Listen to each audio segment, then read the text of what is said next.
Good morning, Year 4, and welcome to this morning's English lesson. I hope you're all safe and well this morning. First up this morning, we're going to be reading chapters 18 and 19 of Varjak Paul together. You'll find chapter 18 on page 130 of the ebook on Microsoft Teams or on the school website. Press pause while you're finding it and press play when you are ready to listen and follow. So press pause now.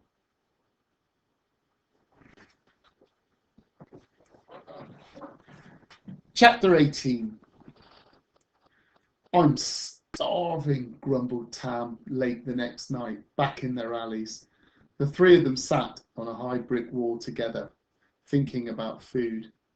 My belly's shrinking, I can feel it. Me too, said Varjak.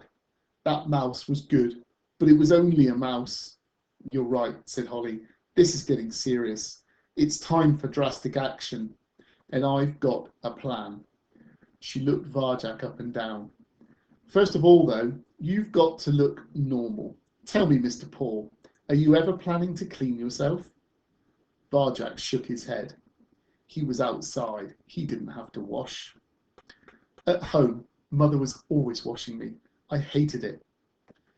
You're not at home now. Here she goes, sighed Tam. I don't have to do anything I don't like, said Varjak. You can do what you want, agreed Holly. But look at you. The people will notice. They'll think you're wild and they'll take you away. Varjak inspected his coat. She was right. He was filthy. The fine silver blue fur was completely caked with grime. I like it, he said, rather pleased with himself. Plus, she added, you stink. He didn't respond. I'm sorry, but you really do. Varjak looked at Tam, but even she was silent this time. Okay, he grumbled, reluctantly licking his paws. You sound just like Mother sometimes. He stopped after a few licks. Is that better? Holly looked him calmly in the eye. I'm not saying this to annoy you. I'm saying it because it's dangerous to look so dirty. You'll draw attention to us all, and you'll ruin my plan. Now do it properly, or I'm off. Varjak snorted, but resumed his cleaning. If you're a blue, whatever it is, you should be proud of how you look, she coaxed. We are the noblest of cats, he muttered, through a mouthful of mud. But the old boast rang hollow in the city. Would any of his family rescue a stranger? The elder Paul, perhaps, not the rest. So who was more noble, the blue or this spiky street cat who'd saved his life? The question bothered him. It turned everything he believed on its head. So he pushed it out of his mind and concentrated on his cleaning. All right, said Holly at last, that'll do. Varjak's fur was a dull grey colour. It looked very ordinary. It didn't look like the coat of a Mesopotamian blue anymore, and he liked it that way. Now, the collar, she said. You can't be a street cat with a collar. Come here. This was more like it. He'd always hated that thing round his neck. Holly gnawed at the collar. He was vulnerable, balanced on top of a wall, with her sharp teeth just a bite away from his throat. But he trusted Holly. She'd rescued him. She was his friend. There. She moved back. Varjak wiggled his shoulders, and the hated collar fluttered down. It fell through the bars of a metal grill and disappeared into the sewers beneath the city. Now he was just another street cat with no ties, no family, and no home. Good, said Holly. You're one of us. If we run into them, that's what you say. Run into who? Said Varjak, though he knew the answer already. He grinned. Not that big, bad, sad... Please, cried Tam. You don't know what you're saying. This isn't a joke, said Holly. She sounded serious. Varjak stopped grinning. We have to pass near her territory to get where we're going. Remember what Ginger did to you? These cats are worse. Much worse. They set off silently, each in their own thoughts. Holly led them through the back streets, always taking the ways that were quiet and hidden. But the light and noise grew stronger the further they went. The rumbling of the city was louder, harsher. Soon they couldn't avoid the dirty orange glare of streetlights. They were in the open now, coming up to a crossroads. Holly's fur prickled up fast. "Hide!" she hissed. They pressed themselves back in the alley, just in time to see a column of cats patrolling the other side of the crossroads. Varjak's insides knotted as he saw them, and his cheek burned where Ginger had slashed him. Holly was right. They looked much worse than the cat who had nearly killed him. There were 7 of them. They swaggered and strutted on the sidewalk as if they owned the whole world. Other cats got out of their way, scurrying aside as they approached. At the head of the column was a brawny Tom with stripy fur. Varjak caught a glimpse of his face. It was covered in scars. "That's Razor," whispered Tam, "one of her lieutenants." The 3 of them crouched silently in their hiding place, watching, waiting until the patrol had passed. "Okay," said Holly at last. "It's clear now. Let's move before they come back." "This crossroads is the boundary," Tam told Varjak as they left the safety of the alley. "Don't ever cross it." "I won't," he said. There were no shadowy alleys where Holly took them. Instead, there were tall, white buildings arranged in a square. In its centre was a water fountain and a huge stone column pointing up at the sky. Around the column's base, there were 4 statues, one at each corner. They were statues of lions made of gleaming bronze. They were giants. Each paw was the size of a man. They had shaggy wild manes around their heads, proud, free, fearless faces. They were so powerful, so magnificent, so sure of themselves. "That's what we should be," whispered Tam. "What we could be," said Varjak. "They're great." They sat there for a while, just looking at the statues. "We can only come here late at night," said Holly. "During the day it's too crowded. People, cars, dogs. But at least it's neutral ground. The gangs leave it alone, which means they also leave those birds alone." Varjak looked again. He was so thrilled by the statues, he'd hardly noticed the square was swarming with pigeons. Dozens of them strutted about beneath the moonlight, and more were coming in all the time. The air pulsed with their trilling and cooing. "So tell me, Mr. Paw," said Holly, "how exactly would you hunt one?" "What do you mean?" said Varjak, suddenly suspicious. Was she making fun of him again? He'd never tried to hunt a bird. It seemed too difficult. "I mean, go and get one of those pigeons." It sounded like a challenge. He searched her mustard eyes. She didn't look like she was making fun of him. She meant it. "All right," he said. "I will." "Holly," said Tam, "that's not fair. Don't take any notice of her, Varjak. She's being mean again." "I want to do it," he said, still looking into Holly's eyes. She smiled. Varjak slunk into the square. He selected a bird and turned all his awareness onto it. He observed it with his eyes, ears, whiskers. Nothing it did could surprise him now. He and it were one. He crept towards the pigeon, stealthy as Jalal himself. In the whole world, there was nothing but him and his prey. Varjak sprang, and 100 wings came at him, 100 claws curved out, 100 beaks cawed in chaos. Panic. Varjak fled from the flock. He hadn't expected anything so fierce. His fur ruffled and his tail trembled. He hid behind Holly and Tam and watched the birds settle down from a safe distance. "Varjak," cried Tam, "are you okay?" He shook his head. "I told you, Holly, no one could do that." "Exactly," said Holly. "That's exactly what happens to me every time. It's why even the gangs don't bother with this place. But I always think, if we could just work out how to catch the birds, we'd never go hungry again." "It's impossible," panted Varjak. His pulse was still pounding.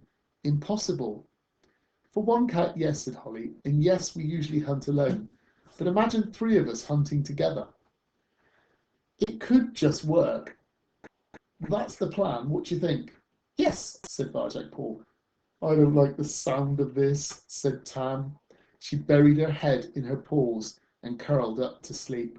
Wake me up when it's time to go home. Chapter 19.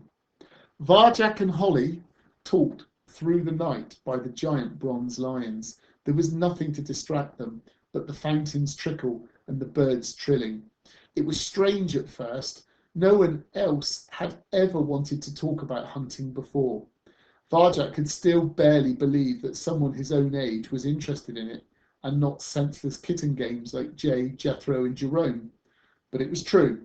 Holly was easy to talk to because she was like him. She liked the same things. Her mind worked in the same way. Sometimes it was hard to keep up with her. Whenever he thought he had the answer to something, she asked another difficult question. Why like this? Not like that? And she had ideas that he would never have thought up. But he had a few of his own too, and together they worked out their plan. That night, Varjak felt something he'd never felt before. Or rather, he didn't feel something. He didn't feel alone anymore. They woke Tam just before dawn and explained the plan to her. Her eyes grew round with fear. Me? She said. You want me to do that? Why me? Can you do my part of the plan? Said Holly. Or Varjak's? Well, no, but you've got to do it, Tam, said Varjak. It's impossible without you. It is? She said. Of course it is, said Holly. And if you do it, I promise I won't say her name anymore. Well then, said Tam cheerfully, what are we waiting for? They took up their positions as the first rays of sunshine splashed onto the white buildings, filling the square with light. Everything began to glow. The ground, the sky, even the water in the fountain. Varjak crept on the pigeons from one corner of the square. Holly crept up from another. Tam stood in front of them on the far side of the flock. At Holly's signal, Tam sprang at the pigeons. 100 birds beat their wings, fierce and dangerous in their flock. Tam kept going, never slowing, just aiming for the other side in a blur of speed. They couldn't stop, and Varjak and Holly flew out of the morning sun behind them. It should have been easy. The birds were distracted by Tam and didn't see them coming in the haze of brilliant light. That was the plan. But even as Varjak dived in, the thrill of the hunt in his veins, it started to go wrong. Tam was clear through, but there were still too many pigeons in a mass. He and Holly were on the edge of the flock, but couldn't get close enough to any bird to strike. The birds turned on Holly, wings flapping savagely, claws curving out. She didn't run. She stood there bravely, trying hard. But now they were surrounding her, pecking at her with shrill, sharp beaks. Holly was in trouble. She was trapped, and she couldn't get out. They were tearing, scratching, ripping at her. Varjak could see panic mounting in her face. Tam was helpless on the other side. Quick, he had to do something. Quick! Slow time. The fourth skill. Everything will seem to slow down around you, but you will be fast. You will be faster than anything. Would it work in the real world? He breathed in, 2, 3, 4. Out, 2, 3, 4. And the wings slowed down. Varjak could see each beat, each claw, as if in slow motion. He dived after Holly into the mass of birds, moving smoothly through the chaos, making them fly apart for just a moment. Holly, he called. She looked up. It was enough to break the rising terror in her eyes. She darted through the gap he'd made, away from the flock and towards Tam, to safety. Out of danger now, Varjak breathed normally and switched out of slow time. It worked. The fourth skill really worked. Did they hurt you? He panted as he caught up with her. Nothing wrong with me, said Holly, though she was trembling. Thanks for getting me out, she added much more quietly. No problem. He saved you, Holly, bubbled Tam. I guess we're even now, she muttered. I didn't do it for that, said Varjak. Holly didn't meet his eyes. But just for a second, Varjak thought he saw a smile flicker on her face. Come on, she said, sidling away from the square. We've got to hurry. I don't want to be here in broad daylight. It's too dangerous. You don't want another go, said Varjak. I don't have an answer for that. He knew she was shaken. Her fur was still ruffled, but maybe it would help to try again. Why bother, she said, padding back through the city. The plan didn't work. It was a stupid idea. No, it wasn't, said Varjak, keeping pace with her ahead of Tam. And you did everything you could. How about me, said Tam. Did I do all right, Varjak? You were great. You were both really brave. I was great, beamed Tam. There were just too many of them this time, said Varjak, but that doesn't mean it's impossible. Maybe, said Holly, picking up the pace, maybe if we tried it another way. They started on a new plan as they headed back. The city was beginning to rumble with life once more. Familiar streets flashed past as they went by. I'm still hungry, said Tam, her nostrils twitched. Wait, you two, it's that fishy smell again. She stopped by turning off a side street, the same turning where Varjak had caught the mouse. Even in daylight, it curved away into darkness, into shadow. Come on, Tam, said Holly over her shoulder. But it's that lovely smell again, said Tam. And there wasn't any food in the park, and the hunting didn't work, and I'm still hungry. We're not stopping here, said Holly. If you go, you're on your own. She turned back to Varjak and carried on talking. They walked away, planning their next hunt together. Tam stayed behind at the turning. It's your loss, called Tam. I'll see you back in our alleys. Okay, so that's the end of chapter 19.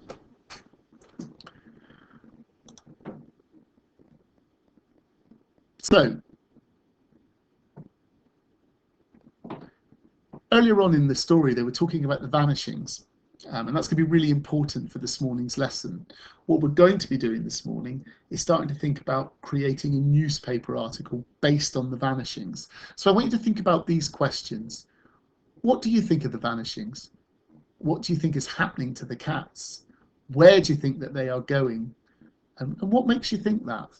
Just spend 2 minutes thinking about that. Press pause and then press play when you're ready. Okay, hopefully you've got some ideas about the vanishings. When we do come to write our newspaper article, we will be focusing on the vanishings. First of all, though, can you remember the features of a newspaper front page? If you're in school, you can discuss with a partner, or if you're at home with an adult, you can discuss it there instead. Think about Iron Man. Think about the newspaper front page we created for Iron Man. Okay? Press pause while you're doing that. Press play when you're ready to come back. Okay, so let's think back to Iron Man and the newspaper article that we wrote. So the main features of a news front page are, so we would need to have the name of the newspaper, its date. You normally would have a headline for your newspaper article or your news story, who it was written by, the journalist or author. You might have a picture with a caption, so a little title underneath the picture. Normally, a newspaper article would have what we call an orientation, an introduction, and you normally would have then the main story following afterwards with eyewitness quotes. Okay, and we're going to be focusing on the quotations today. You're going to be writing some quotes today. And finally, the reorientation or the conclusion that brings the story up to date. So if you were to include all of these things in your news article, it would be perfect. Okay, so have a look at the following waggle of a newspaper front page. Find as many of those features we've just discussed as you possibly can. Press pause while you're doing it. Press play when you're ready to come back together. Okay, so if I look at the features of the newspaper front page, what I've done is I've highlighted everything in different colours, and then the same colours are down both sides. Okay, so the name of the newspaper is green, and that's the City Times. The headline of the story is The Vanishings.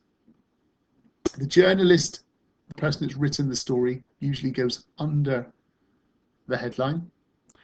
And then we have the orientation, which is in yellow. So that we'll be looking at tomorrow, in tomorrow's lesson. but that usually is the introduction to the news article. Our main story is then in blue all the way down here, but I've also in purple inside that main article, they are your quotations. They are your eyewitnesses, people that have seen things. We're going to be focusing on Varjak, Holly and Tam for our quotations. At the top there, you've got the date of the paper, and then green down here is the reorientation, the conclusion, what brings your story up to date. And then finally, there's a picture with a caption down at the bottom. So this is including everything that we talked about just now. Okay, so today our learning intention then is to be able to write quotations. Now, I want you to imagine that you are Varjak, Tam or Holly, and how might you answer the following questions if you were them? And don't forget to say why you think that. So you could, some of the questions are, how do you feel about the vanishings? Have you seen anything suspicious on the streets? Do you know anyone who has vanished? And do you feel safe in the city? So have a little think. How might you answer some of those questions? Press pause while you're thinking about it. And if you want to jot down some ideas, you're more than welcome to. Okay, so press pause now and press play when you're ready to resume. Okay, so remember that today our focus is writing a quotation, writing something that somebody might have said. So I've taken one of the questions from the list of questions I had just now. How did you feel when you found out about the vanishings? So I've got here, what I've used is speech marks. So here we go. I felt petrified when Holly told me about the vanishings. I don't want it to happen to me. So I've closed the speech marks because that's the only bit that's being spoken. Exclaimed Varjak Paul, age 1, from the Contessa's house. So you can see that when I'm writing quotations, I have the spoken word inside the speech marks and I must punctuate it. Then I must have word instead of said. I don't want anybody using said. The person who has said it, in this case it's Varjak Paul, how old he is, and where he comes from. Now, if you can do that for your quotations, they will be ready to drop into your newspaper article. So I've taken this one here. There were other questions, and what I want you to have a go at this morning for your main independent task, I'd like you to have a go at writing 3 quotations. You might do one from Varjak, you might have one from Holly, and you might have one from Tam. And what I want you to do is to just write, think back to the questions that we had and see if you can get 3 different quotes, one from each of the cats.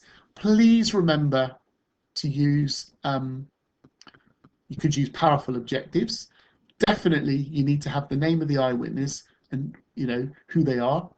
So Varjak Paul, 1 from the Contessa's house, Holly, 1 street cat or stray cat. So you know you must have that in your quote, in your part of your quotation. You might use different verbs, words instead of said. I don't want to see, you know, synonyms for said. I don't want to see anybody saying said Varjak Paul. You could have quoted, stated, declared, shouted, whispered, all of those types of things, yeah? Just not said. And please use inverted commas or speech marks and punctuation to show where the spoken part of the quotation is. So you only need to be writing 3 quotes, but they do need to be structured this way. Okay, so if you need to, when you're writing, wind back to this part or leave this part on the screen, and that will give you something that you could use and follow. Okay, I think you probably need no more than about 20 minutes for this because you're only writing 3 as a maximum. Don't write any more than that. Press pause while you're writing, press play when you're ready to come back at the end of the lesson. Okay, welcome back. Hopefully you've had a go at writing some of your quotations. The big question is, have you used everything on the success criteria and have you structured your quotes properly. So what I want you to do is just spend 5 minutes just looking at the success criteria. Have you used everything in there? And also, have you structured it like we did at the beginning of the lesson? So I felt petrified when Holly told me about the vanishings. I don't want it to happen to me, exclaimed Varjak Paul, age 1, from the Contessa's house. You must make sure that you follow this structure. Now, if you haven't, then what I want you to do is just go back and maybe with different color pen, could you alter it? Could you change it if you need to? Okay, it's about editing and redrafting, improving what you've written. And I will see you all tomorrow for Thursday's lesson. Take care, everybody. Goodbye.